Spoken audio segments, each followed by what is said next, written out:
Fala aí, pessoal, tudo bem? Estamos juntos para mais uma aula de Química Orgânica 2 e agora a gente está entrando na parte interessante da Química Orgânica, né? Até o momento nós fizemos simplesmente uma recapitulação de Química Orgânica, né? Nós estudamos um pouquinho da estereoquímica e dos estereoisômeros, tá? E agora vamos entrar no estudo das reações químicas em química orgânica, tá certo? Em química orgânica, a gente tem algumas reações que são bastante características, tá? As principais reações dentro de química orgânica são reações de eliminação, reações de oxidação e redução, reações de substituição e reações de adição. Nós vamos iniciar o nosso curso tratando especialmente das reações de substituição e das reações de eliminação. Mas dentro dessa área do estudo da química orgânica, a gente vai ser apresentado aos mecanismos de reação. Então, o que são os mecanismos de reação? Nos mecanismos de reação, nós estudamos mais a fundo como as ligações químicas são quebradas e novas ligações químicas são formadas dentro das moléculas. Então, nós vamos ver como representar essas reações químicas a partir do mecanismo de reação, tá certo? Para iniciar nossa jornada no estudo das reações químicas, nós vamos usar um conjunto de moléculas bastante especial, que são os aletos de alquila. O que é um aleto de alquila, gente? Vamos pensar um pouquinho. Um aleto. O que é um aleto? Se nós olharmos na tabela periódica ali, o grupo ao lado dos gases nobres são os halogênios, tá? Então nós temos flúor, cloro, bromo e iodo. Esses são os halogênios. Os aletos são os íons, são os ânions dos halogênios. Então, flúor é um halogênio, fluoreto é um aleto. Cloro, cloreto, bromo, brometo, iodo, iodeto. E alquila, o que é um grupo alquila? O grupo alquila é um radical monovalente formado a partir da remoção de um hidrogênio de um carbono insaturado. Tá? Então, nós temos exemplos de alquilas. Grupo metil, que é o CH3, o etil, CH2, CH3, terc-butil, aletos de alquila. Então, são essas moléculas formadas por um halogênio e um radical alquila. E por que nós vamos iniciar os nossos estudos justamente com esse tipo de molécula? Porque esse tipo de molécula tem propriedades fisicoquímicas bastante importantes. Eles são até considerados os bloquinhos básicos na síntese orgânica. São moléculas que, devido às suas propriedades, são, digamos, facilmente manipuladas, facilmente transformadas em outras moléculas. Tá? Quais são essas características que fazem dos aletos de alquila moléculas tão especiais? É justamente a polaridade que existe entre o halogênio e o átomo de carbono. Tá? O átomo de halogênio costuma ser mais eletronegativo que o átomo de carbono, de modo que ele desloca a densidade eletrônica dessa ligação, gerando ali um momento dipolo entre a ligação do carbono e do halogênio. Na representação aqui, X é o átomo de halogênio, pode ser um flúor, um cloro, um bromo ou um iodo, tá certo? Então, devido a essa diferença de eletronegatividade, nós temos uma carga parcial positiva sobre o átomo de carbono e uma carga parcial negativa sobre o átomo de halogênio, o que faz com que haja uma atração de polo intermolecular para esses compostos, certo? Dentro dos aletos de alquila, nós podemos ter três grandes grupos de reações. Nós temos reações de eliminação, que são o próximo grupo de reação que a gente vai estudar, as reações de substituição, que é por onde a gente vai começar o estudo das reações químicas, e as reações de óxido-redução, que são importantes para a produção de moléculas organometálicas, tá? Que são moléculas bastante importantes para catálise, inclusive utilizadas para a síntese de novas outras moléculas orgânicas. Tá? Então, na aula de hoje, nós vamos nos focar, nós vamos iniciar com as reações de substituição. Tá certo? O que é uma reação de substituição? O que é uma substituição? Vamos pensar num jogo de futebol. Quando um jogador é substituído, o que acontece? Um jogador sai de campo e entra um outro jogador. É exatamente isso que acontece numa reação de substituição. Nós trocamos, nós substituímos um grupo ou um átomo numa molécula, tá certo? Então, na aula de hoje, nós vamos estudar as substituições nucleofílicas nesses aletos orgânicos, nesses aletos de alquila. Então, em que consiste uma reação de substituição nucleofílica? Nós temos um substrato, que é a molécula que vai sofrer a transformação. Nós temos uma outra espécie que é denominada nucleófilo, que vai entrar nessa molécula, e nós temos o grupo abandonador, ou grupo de saída, ou grupo de partida, que é o grupo ou átomo que vai sair dessa molécula, que vai para o banco de reservas, tá? Então, nós teremos uma nova molécula agora formada com esse nucleófilo, mais o grupo de saída, tá? Esse tipo de reação, ele acontece com dois mecanismos principais. Na aula de hoje, nós vamos estudar um deles, tá? E nós vamos estudar diversos aspectos envolvidos nesse tipo de reação. Então, nós temos 4 grandes aspectos que nós vamos estudar na aula de hoje. Nós vamos estudar o substrato, que é a molécula inicial, a molécula que vai sofrer a substituição nucleofílica.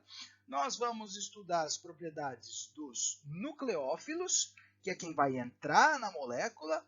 Nós vamos estudar o efeito do solvente, onde essa reação acontece, porque o solvente também tem um papel muito importante nessas reações. E nós vamos estudar também as propriedades dos grupos abandonadores, ou grupos de saída, grupo de partida, que é quem está na molécula inicialmente, quem está no substrato, e sai para dar espaço para o nucleófilo, tá certo?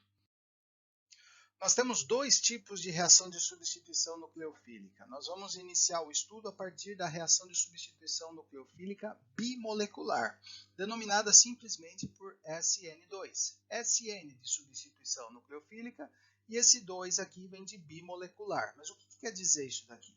Quer dizer que esse tipo de reação ele se processa com uma cinética de segunda ordem. Ou seja, essa velocidade desse tipo de reação ela vai ser proporcional tanto à concentração do meu substrato quanto à concentração do meu nucleófilo. Então vamos ver o mecanismo desse tipo de reação.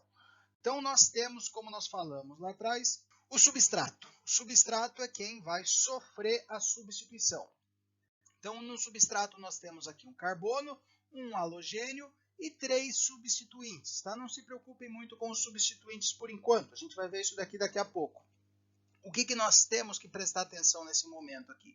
Nós temos que prestar atenção entre o carbono e o halogênio, no qual há uma diferença de eletronegatividade expressiva entre esses 2 átomos, de tal forma que nós temos um deslocamento dos elétrons nessa ligação. Nós temos então a formação de uma carga parcial negativa sobre o átomo de halogênio, que é mais eletronegativo, e uma carga parcial positiva sobre o átomo de carbono. Então vamos pensar aqui um pouquinho na etimologia da palavra nucleofílica. Por que nós temos uma substituição nucleofílica? O que é um núcleo? O núcleo, o que vem na nossa mente quando a gente fala do núcleo de um átomo? O que nós temos no núcleo de um átomo? Nós temos 2 tipos de partícula. Nós temos os nêutrons, que não têm carga, e os prótons, que têm carga positiva. Então, olha aqui, nós temos um carbono com uma carga parcial positiva que vai sofrer o ataque de um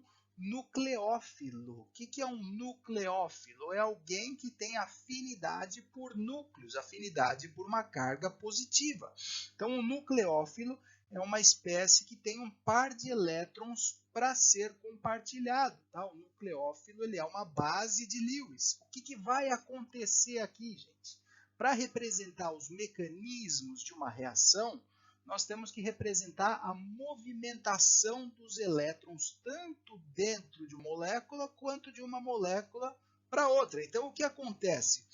O halogênio, por ser mais eletronegativo, ele vai deslocar, ele vai pegar para si os elétrons da ligação entre o carbono e o halogênio. Então, ele vai pegar para si esse par de elétrons da ligação carbono e halogênio. Percebam que nas setinhas nós sempre representamos de onde o par de elétrons está para onde o par de elétrons está indo, tá?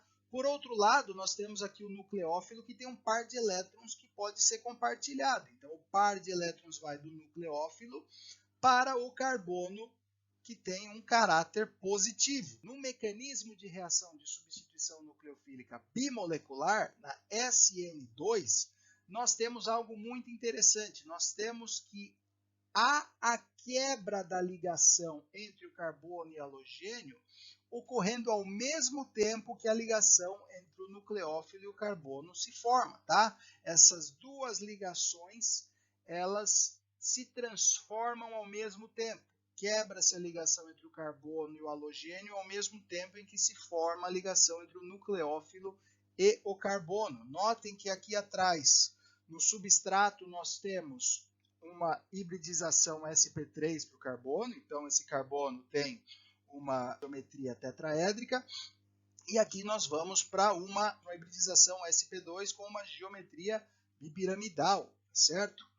E por fim, então, nós temos a formação da ligação entre o carbono e o nucleófilo e o halogênio saindo como o grupo de partida ou grupo de saída. Percebam o seguinte, nesse tipo de mecanismo há uma alteração da estereoquímica do carbono. O que acontece? Nós invertemos a estereoquímica do carbono. Olha só, se o nosso carbono antes, considerando que seja obviamente um carbono quiral, se ele tem uma configuração S, depois da reação ele vai passar a ter uma configuração R. É como se fosse um guarda-chuva aberto num momento com muito vento, tá? Nós temos a abertura e a inversão do guarda-chuva aqui quando ocorre a reação, certo? Percebam o seguinte, nós temos um único intermediário nessa reação. Então, se a gente olhar para um diagrama onde nós temos a energia ao longo do curso da reação, nós temos um único pico que é justamente na formação do meu intermediário. Certo? Nós não temos mais nenhum intermediário para esse tipo de reação. Se nós formos olhar para os orbitais envolvidos nesse tipo de reação, então se nós formos olhar para os orbitais envolvidos nessa reação, nós vamos ter uma sobreposição aqui do orbital preenchido do nucleófilo com o orbital vazio aqui, que é o orbital antiligante entre o carbono e o halogênio. Então, ao mesmo tempo que se forma uma nova ligação sigma entre o carbono e o nucleófilo, há a quebra da ligação sigma entre o carbono e o halogênio, e depois nós estabelecemos o produto da reação aqui, tá certo? Certo, vamos tentar fazer um exercício aqui. Represente as fórmulas estruturais dos produtos resultantes da reação de substituição do 1-bromopentano com os seguintes reagentes: A, iodeto de sódio, e B, metanoato de sódio.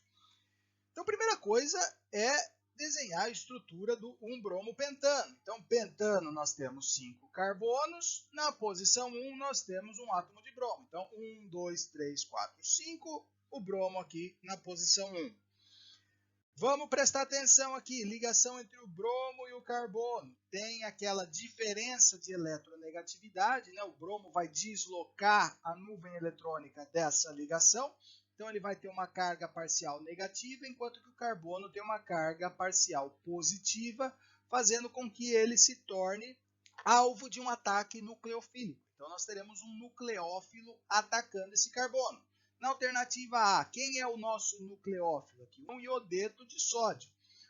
O sódio, gente, é um cátion, um Na+. Na+ é uma espécie carente de elétrons, ele não vai participar da reação. Quem vai participar da reação como nucleófilo é o iodeto. Tá? O iodeto, por ser uma base de Lewis, que tem um par de elétrons para ser compartilhado, vai fazer um ataque nucleofílico nesse carbono.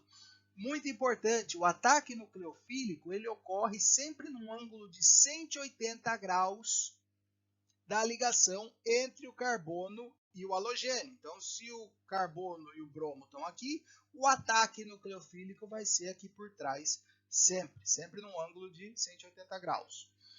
O que acontece então? Vamos desenhar aqui a movimentação dos elétrons. O elétron, o par de elétrons da ligação entre o bromo e o carbono vai estar indo aqui para o bromo, que é mais eletronegativo, enquanto que o par de elétrons do iodeto vai fazer o ataque aqui por trás do carbono. Né? Então, se estabelece uma ligação entre o carbono e o iodo, ao mesmo tempo em que se rompe a ligação entre o carbono e o bromo. Dessa forma, o produto da reação formado vai ser o 1 iodo pentano. Nós substituímos o bromo por iodo. Beleza? Tranquilo, né? Mais brometo que saiu como um produto da reação aqui.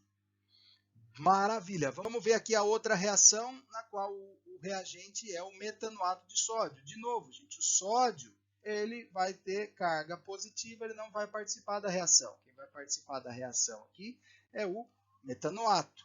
Então, vamos ver como que se processa essa reação. De novo, nós temos aqui uma ligação entre um carbono e um halogênio.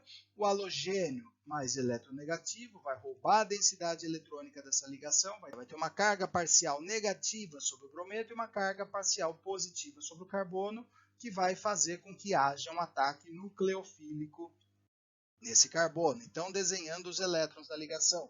O par de elétrons da ligação entre o bromo e o carbono vai se deslocar para o bromo. O par de elétrons aqui do metanoato, do oxigênio no metanoato, vai fazer um ataque nucleofílico por trás desse carbono, estabelecendo uma nova ligação entre o carbono e o oxigênio, ao mesmo tempo que há a quebra da ligação entre o bromo e o carbono. Com isso, nós temos o produto da reação, que vai ser o metoxipentano, né, um éter, e o íon brometo. Beleza? Tranquilo, suave. Perguntinha: houve alteração da estereoquímica nas reações apresentadas? O que vocês acham? Pensem aí por 5 segundos. Pausem e pensem um pouco. Não houve alteração da estereoquímica porque o carbono que sofre o ataque nucleofílico não é um carbono quiral. Nós temos 2 átomos de hidrogênio ligados a esse carbono. Então, esse carbono não faz 4 ligações diferentes, de tal forma que ele não é um carbono quiral. Não quer dizer que ele não sofra um ataque nucleofílico. Ele pode sofrer um ataque nucleofílico. Se ele fosse um carbono quiral, aí sim nós teríamos alteração da estereoquímica. Tá? Esse carbono, se fosse R, seria S nos produtos. Se ele fosse S, seria R. Tá certo? Vamos ver alguns exemplos onde ocorre de fato a alteração, a mudança na estereoquímica do carbono. A inversão da configuração da estereoquímica do carbono. Então, nós temos aqui uma molécula que é 1, 2, 3, 4, é o 2-bromo-butano, reagindo com o metanoato, esse carbono na configuração R. Quando entra o grupo metanoato aqui formando um éster, ocorre a inversão da estereoquímica. Se a gente pensar, aqui esse oxigênio está entrando por baixo, a molécula vai abrir como um guarda-chuva no vento e vai inverter, tá certo? Então, o hidrogênio que estava antes para trás, agora ele vem aqui para frente, tá certo? Então, do carbono R, a gente vai para o carbono S. Nós temos também a inversão da estereoquímica quando nós temos um composto cis. Aqui nós temos o 1, 2, 3, 4, 5, o 1-bromo 3-metilciclopentano, tá? Nós temos, na verdade, o cis-1-bromo 3-metilciclopentano reagindo com o cianeto de sódio. O cianeto é um nucleófilo, vai entrar aqui nesse carbono, onde está ligado o halogênio, que é o grupo de saída. Então, vai sair o brometo, vai entrar o cianeto, formando agora o 1-ciano 3-metil, na verdade vai formar o trans-1-ciano 3-metilciclopentano. Nós temos a alteração da estereoquímica, saímos de uma molécula cis, chegamos a uma molécula trans. Beleza? Então, na reação de substituição nucleofílica, a inversão da configuração, a inversão da estereoquímica da molécula. Beleza? No início da aula, nós falamos que nós vamos estudar 4 parâmetros importantes para as reações SN2. O primeiro parâmetro que a gente vai estudar é justamente o substrato. Então, nós vamos ver como que a estrutura do substrato afeta a velocidade dessas reações. Tomando aqui a primeira molécula como uma referência para as velocidades de acordo com ligeiras alterações da estrutura do substrato, a primeira molécula, que vai ser o nosso padrão, é o bromoetano.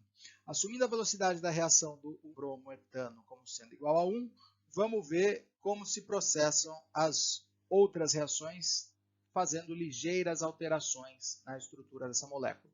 Sendo que nós não vamos mexer no carbono que sofre o ataque nucleofílico, no carbono positivo. Nós vamos mexer no carbono das adjacências aqui.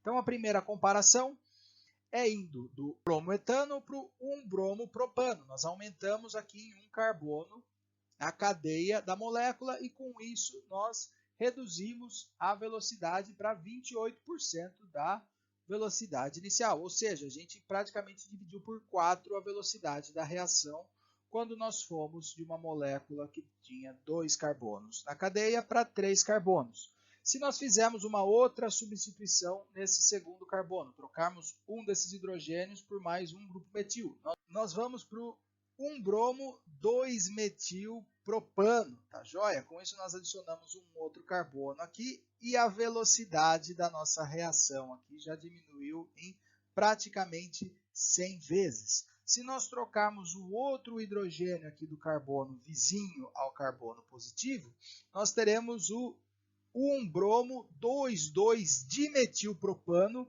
que vai ter uma velocidade de reação aqui de mais de 500.000 vezes menor do que a velocidade da reação do bromoetano. Por que a velocidade cai tão drasticamente quando a gente altera o carbono das vizinhanças aqui, gente? Porque nós passamos a ter algo que é denominado impedimento estérico. O que acontece, gente? Quando a gente desenha as moléculas só com letras e pauzinhos, a gente pode acabar esquecendo que, na verdade, nós estamos representando átomos e moléculas. Então, nós temos nuvens eletrônicas ali, nós temos esses átomos ocupando um espaço ao redor do carbono positivo que vai sofrer o ataque nucleofílico. Ou seja, nós estamos aumentando a vizinhança desse carbono que está positivo. Nós estamos causando um impedimento estérico, nós estamos dificultando a chegada do nucleófilo a esse carbono positivo, tá? Esse efeito se torna ainda mais dramático quando nós fazemos as alterações diretamente no carbono que sofre o ataque nucleofílico, que é o que a gente vai ver agora no próximo slide. Então, se a gente comparar as velocidades de uma reação, primeiro aqui nós temos então um grupo metil ligado diretamente ao halogênio, na segunda aqui nós temos um carbono primário, na outra aqui nós temos um carbono secundário e por fim nós temos um carbono terciário. Notem aqui a nuvem eletrônica ao redor do átomo de carbono que sofre o ataque nucleofílico. Aqui no carbono terciário não tem espaço, não tem como o meu nucleófilo chegar no átomo de carbono. Nós temos então um impedimento estérico por substituintes volumosos, tá joia? Então os substituintes desse carbono que sofre o ataque nucleofílico vão impedir a chegada do meu nucleófilo, tá joia? Imagina, é como se você tivesse segurança brucutu em torno do carbono, tá? Ninguém vai chegar a fazer nada com ele, ninguém vai tocar nesse carbono, tá? Então, quando nós temos um carbono terciário ligado a um halogênio, nós simplesmente não temos como ter uma reação SN2. Ela simplesmente não ocorre porque a gente não consegue ter o ataque do nucleófilo, tá? Então, quando nós temos um aleto de metila, nós temos a maior reatividade, ou seja, a maior velocidade. Quando nós temos um aleto de alquila primário, essa velocidade diminui. Um aleto de alquila secundário, a velocidade diminui mais ainda, se ainda acontecer a reação, enquanto que no aleto de alquila terciário, a reação já nem acontece por esse mecanismo, tá joia? Então, a reatividade ela diminui conforme nós aumentamos o número de substituintes no carbono ligado diretamente ao halogênio, beleza? Então, se nós compararmos o diagrama de energia do bromometano ou do brometo de metila com o brometo de um aleto secundário, aqui, olha como há um aumento da energia de ativação necessária para que haja a ocorrência do estado de transição, ou seja, o nucleófilo precisa de muito mais energia. O nucleófilo, no caso aqui, o hidroxila, ele precisa de muito mais energia para chegar no carbono positivo que está mais impedido em relação ao carbono do bromometano, beleza? Então há um aumento na energia de ativação, por isso que a velocidade da reação diminui drasticamente. O outro parâmetro que nós vamos analisar nessas reações é justamente o nucleófilo, tá? O que é o nucleófilo no fim das contas? O nucleófilo é uma espécie que tem um par de elétrons livre para ser compartilhado com o carbono que tem uma carga parcial positiva, tá? Então o nucleófilo é a espécie que vai fazer o ataque nucleofílico no carbono, tá? O nucleófilo ele vai atuar como uma base de Lewis. O que é uma base de Lewis mesmo, gente? É uma espécie que pode compartilhar um par de elétrons. Então vamos ver alguns exemplos de nucleófilos. Nós temos aqui, então, considerando reações entre aletos orgânicos, onde nós vamos substituir um halogênio por um nucleófilo. Se o nucleófilo for um íon hidróxido, nós vamos formar um álcool. Se o nucleófilo for um alcóxido, nós formamos um éter. Se for um carboxilato, nós formamos um éster. Se for um cianeto, nós formamos uma nitrila. Se for um acetilo, nós formamos um alquino. Se for um alquil-lítio, nós formamos um hidrocarboneto. Se for uma amina, nós formamos uma outra amina. Se for um hidrogênio sulfeto, nós formamos um tioálcool. Se for um sulfeto orgânico, nós formamos um tioéter, beleza? Nós demos alguns exemplos de nucleófilos, mas nós não falamos das características que nós temos que buscar no nucleófilo. Então, duas grandes características que nós temos que procurar num nucleófilo. A primeira é a basicidade. O que é a basicidade? A basicidade é a facilidade com que uma substância, no caso uma base, compartilha os seus elétrons. Tá? Isso é uma base de Lewis. Quanto mais forte for a base, melhor ela vai compartilhar os seus elétrons. Tá? Essa basicidade ela é medida por uma constante de equilíbrio, o Ka, no caso dos ácidos, Kb para as bases, tá? E é um parâmetro termodinâmico, ok? O outro aspecto que nós temos que considerar é a nucleofilicidade, que é a rapidez com que uma substância, no caso o nucleófilo, é capaz de atacar um átomo deficiente em elétrons, tá? Ela é medida por uma constante de velocidade, um casinho minúsculo, que é um parâmetro cinético. Tá? Então, a basicidade é um parâmetro termodinâmico, a nucleofilicidade é um parâmetro cinético. Essas duas características elas podem ser parecidas e, de fato, muitas vezes elas caminham juntas, mas nem sempre a gente vai destrinchar isso um pouquinho melhor agora. Tá? Então, moléculas ou grupos que atacam o substrato com o mesmo átomo, nós temos uma relação direta entre basicidade e nucleofilicidade. Vamos ver do que eu estou falando. Se a gente comparar o OH-, o íon hidróxido, que é uma base, com o seu ácido conjugado, com a água, o hidróxido, que é uma base forte, vai ser um melhor nucleófilo que o seu ácido conjugado com a água, que é uma base fraca e, consequentemente, um nucleófilo pobre. Se a gente pegar o íon metóxido, que é uma base forte, comparar com o seu ácido conjugado, o metanol, que é, consequentemente, uma base fraca, um nucleófilo pobre. Essas outras espécies aqui de amônia com carga negativa são bases mais fortes e melhores nucleófilos que os seus ácidos conjugados, a amônia ou uma amina, tá certo? Eu tenho a sensação que eu expliquei, falei, no fim das contas eu não expliquei por que as bases são melhores do que os seus ácidos conjugados. Se a gente comparar essas espécies aí, todas as bases têm carga negativa, enquanto que os ácidos conjugados são espécies neutras, são espécies que não têm carga. Ora bolas, o que quer dizer uma espécie ter carga negativa? Significa que ela tem elétrons a mais. E o que é uma base? Uma base é um doador de elétrons. Então, é evidente que uma espécie que tenha mais elétrons do que uma outra espécie que seja muito parecida com ela, mas que não tem tantos elétrons, a espécie que tiver mais elétrons, que tiver carga negativa, vai ser uma base melhor, vai ter uma maior basicidade, beleza?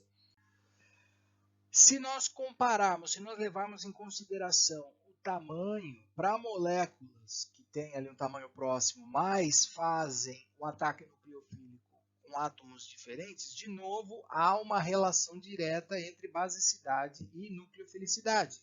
Vamos pegar, por exemplo, aqui compostos que estão no mesmo período da tabela periódica. O nitrogênio, o oxigênio e o flúor. São vizinhos ali na tabela periódica. Tá? Então, se a gente comparar a amônia, ela é um ácido mais fraco que a água, que é um ácido mais fraco que o fluoreto de hidrogênio, ou ácido fluorídrico. Tá?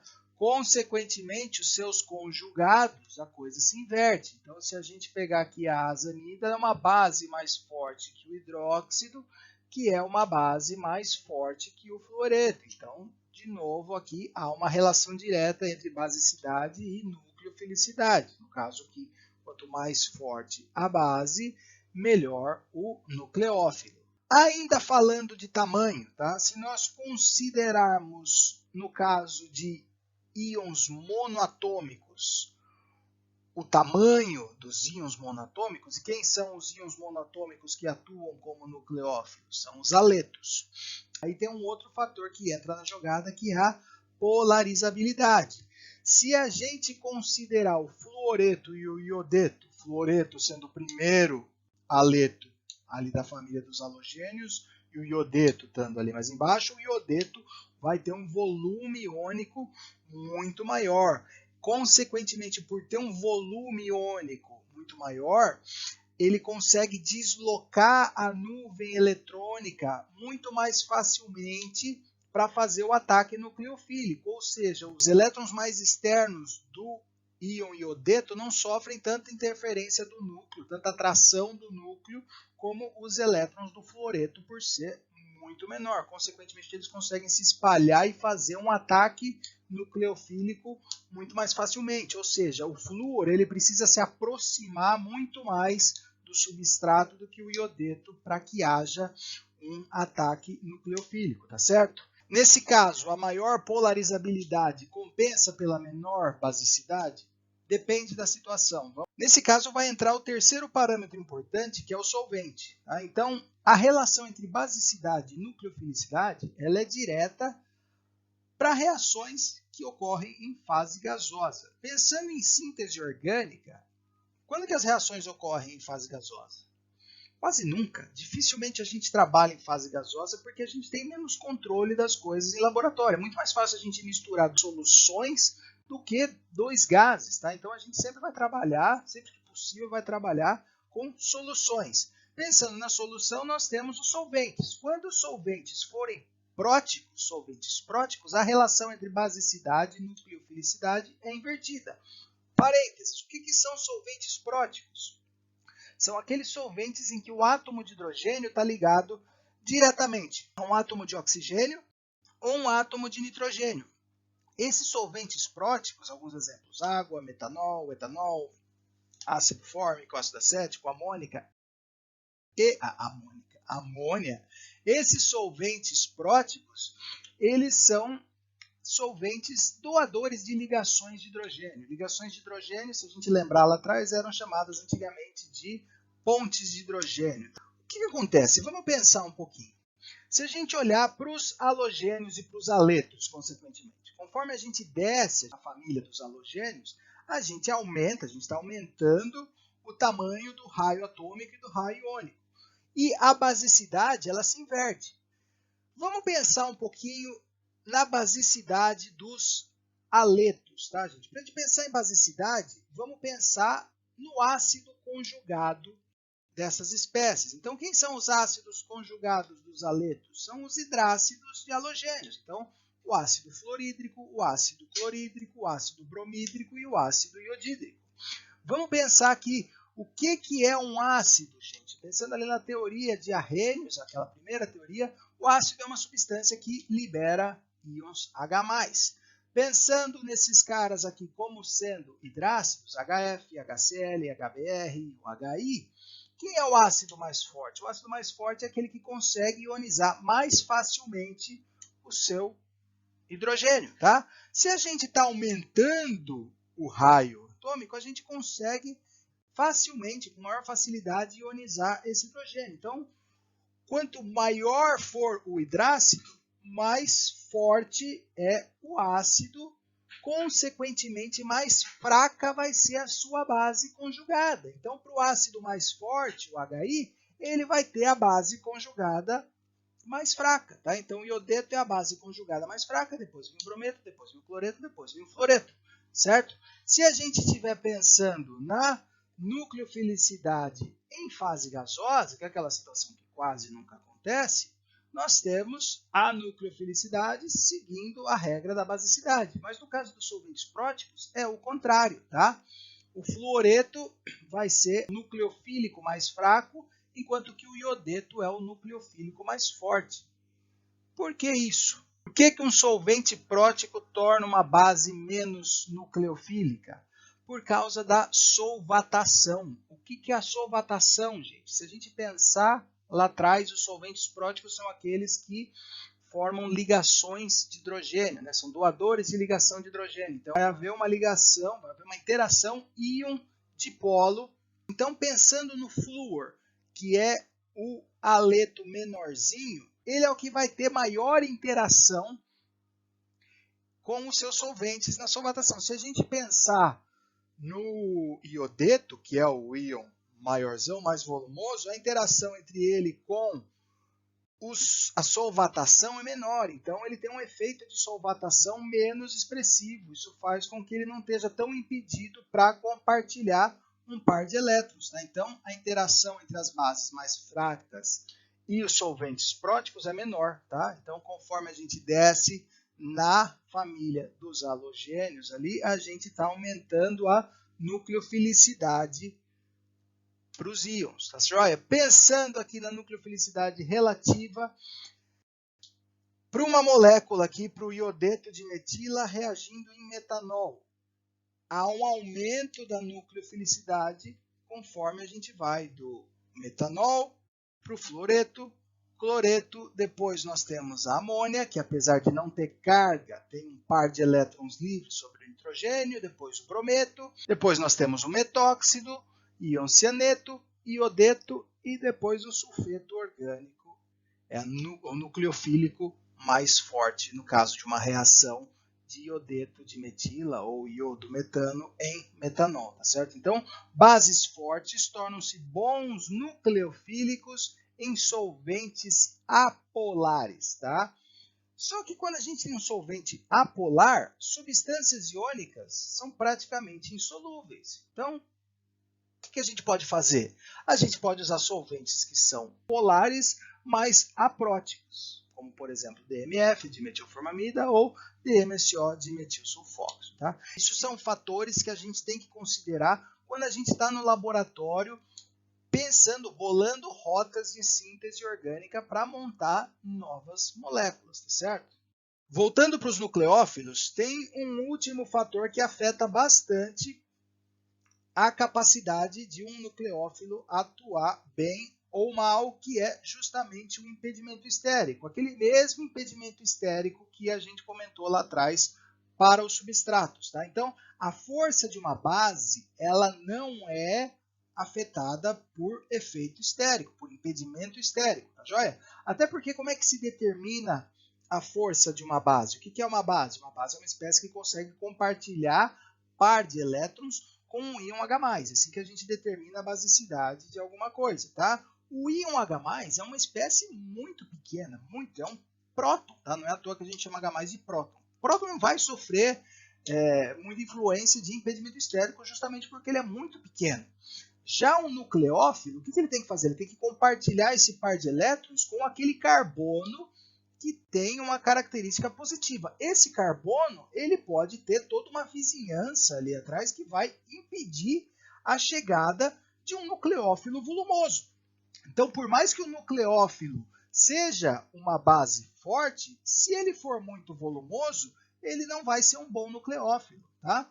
Então, vamos pegar, por exemplo, aqui, etanol, que tem um pKa de 15,9, e o terquebutanol, que tem um pKa de 18. Lembrando que, na escala de pH ali, que vai de 0 a 14, só para a gente ter em mente a teoria ácido-base, quanto maior for o pKa, mais fraco vai ser o ácido. Consequentemente, mais forte vai ser a base conjugada. Então, pensando aqui na base conjugada do etanol, nós teremos aqui o íon etóxido e a base conjugada do terc-butanol é o íon terc-butóxido. Comparando o etanol e o terc-butanol como ácidos, terc-butanol é um ácido mais fraco, né? Tem um pKa maior, é um ácido mais fraco. Consequentemente, a base conjugada dele vai ser mais forte que a base conjugada do etanol. Porém, a base conjugada do etanol é um nucleófilo menor. Por quê? Porque, olha só, o par de elétrons aqui do terc-butóxido está sobre o oxigênio, que está totalmente impedido pelos grupos aqui ao redor do carbono, enquanto que o par de elétrons do etóxido não tem tanto impedimento estérico assim. Então, se a gente olhar para o oxigênio do íon etóxido, ele está muito mais livre do que o oxigênio do terc-butóxido, que sofre um impedimento estérico tremendo, tá? Então, se a gente comparar o caráter nucleofílico, por mais que o terc-butóxido seja uma base mais forte que o etóxido, ele é um nucleófilo mais pobre, porque ele sofre um impedimento estérico muito grande. Dificilmente ele vai conseguir se aproximar de um carbono que tenha um caráter positivo. Beleza? Então, basicidade e nucleofilicidade são conceitos muitas vezes próximos, muitas vezes paralelos, mas a gente tem que saber diferenciar essas coisas, tá joia? Para ver se ficou clara essa história de nucleofilicidade e basicidade, vamos pegar alguns nucleófilos e vamos tentar organizar eles em ordem decrescente de nucleofilicidade em solução aquosa, ou seja, do mais nucleofílico para o menos nucleofílico. Então, dentre todos esses nucleófilos aqui, o que a gente tem que fazer? A gente tem que agrupar eles de alguma forma. Primeira coisa que a gente pode olhar para tentar agrupar esses nucleófilos é ver aonde que está localizado o par de elétrons que vai permitir o ataque nucleofílico sobre o carbono positivo. Então, nesses três primeiros nucleófilos, o par de elétrons está localizado sobre um átomo de oxigênio. Só nesse quarto nucleófilo aqui que o par de elétrons está sobre o átomo de enxofre. Então, para a solução aquosa, quanto maior for o átomo, mais forte é a capacidade nucleofílica, maior é a nucleofilicidade. Então, o maior nucleófilo dessa turma toda aqui é o metilsulfeto, tá? Ele vai ser o nucleófilo mais forte.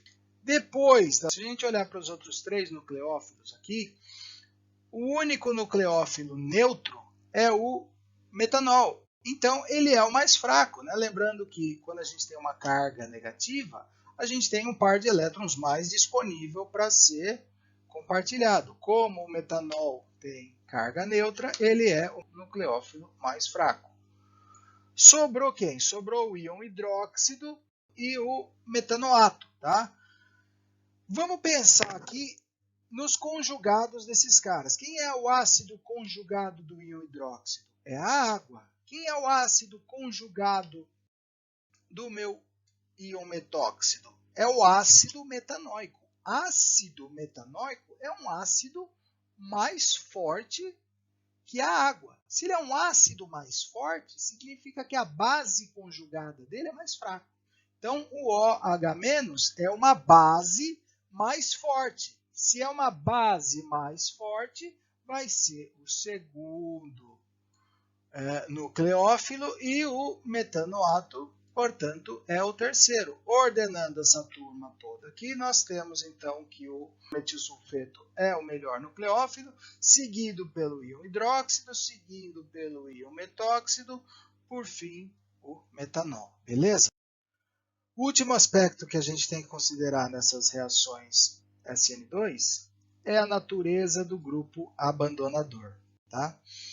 Então, vamos comparar a velocidade relativa de algumas reações similares que tem o íon hidróxido atuando como nucleófilo, cujo substrato vai ser um carbono primário ligado aos diferentes halogênios. Tá? Quando a gente compara a velocidade relativa para os diferentes halogênios, tomando o flúor como tendo velocidade 1, quando a gente desce para o cloro, essa velocidade aumenta em 200 vezes, Quando a gente vai para o bromo, são 10.000 vezes. Quando a gente vai para o iodo, são 30.000 vezes. Significa que conforme a gente desce na família dos halogênios, que a gente está aumentando o raio atômico, melhor esse grupo atua como grupo de saída, como grupo abandonador. Por que isso? Quanto mais fraca é a base, lembrando ali que para os halogênios, conforme a gente desce no período, mais fracas ficam as bases, tá? Bases mais fracas são mais estáveis. É só a gente pensar no conjugado, no ácido conjugado dos aletos. Quem são os ácidos conjugados dos aletos? São os hidrácidos, né? Então, conforme a gente desce na família dos halogênios para os hidrácidos, pensando aqui no HX, no ácido fluorídrico, no ácido clorídrico, ácido bromídrico e ácido iodídrico, quanto mais a gente desce, mais distante esse hidrogênio está do halogênio, mais facilmente ele é ionizado. Consequentemente, mais forte é o ácido. O oposto vale para a sua base conjugada, né? Quanto mais forte o ácido, mais fraco será a sua base conjugada. Então, o iodeto é a base conjugada mais fraca. Pensando que bases fracas são estáveis, o iodeto é o melhor grupo abandonador, pensando nos halogênios. O iodo, né, que vai sair na forma de iodeto, é o melhor grupo abandonador, pensando nos halogênios como grupos abandonadores. Beleza? Maravilha, gente. Eu agradeço a atenção de vocês, agradeço quem chegou até aqui.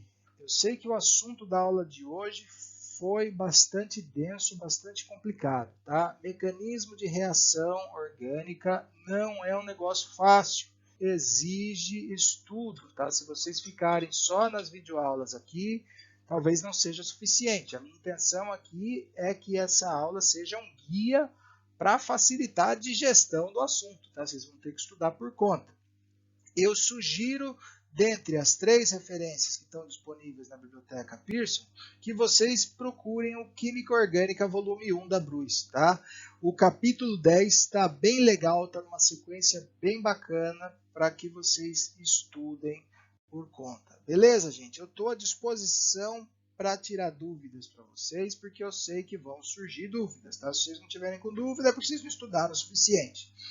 Maravilha, gente. Então eu vou ficando por aqui. Um grande abraço, cuidem-se e tchau!